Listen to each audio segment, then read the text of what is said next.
Hi, I'm Pascal and I'm going to talk about my Global Perspectives essay where I looked into the company of DNEG, which is a massive VFX company that is based in London but has 19 studios worldwide.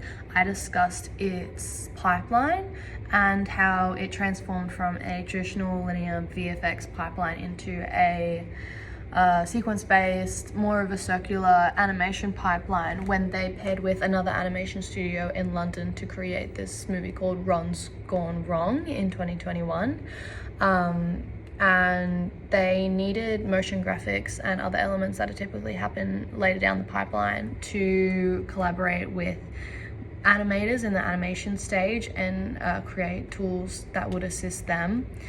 And they found that their previous pipeline wasn't compatible with what they needed, so they employed new softwares and new techniques like using the USD file format, which supported what they needed to do, and created less friction up and down the pipeline, which meant that the employees that would usually work later on the pipeline were having more discussions with the people earlier down the pipeline and created more of like a circular back and forth collaboration, which assisted with their film and kind of revolutionized how they work there.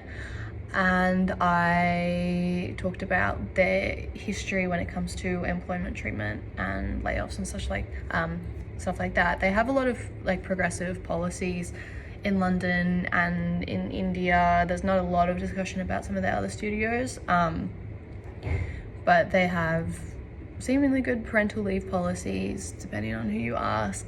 And they have, a bit of a controversial history when it comes to layoffs. They laid off a ton of employees in 2020, which created obviously a lot of bad press and a lot of unhappy employees.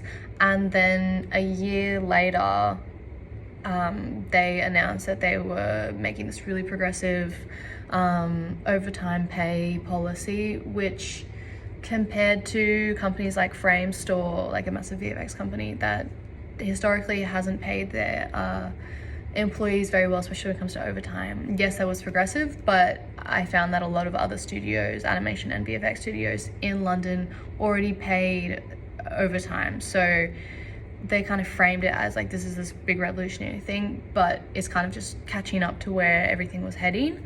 And I feel they had just done layoffs and there were probably more layoffs to come, so announcing that at that time was probably, it was a good thing, but it could have been a publicity strategic thing.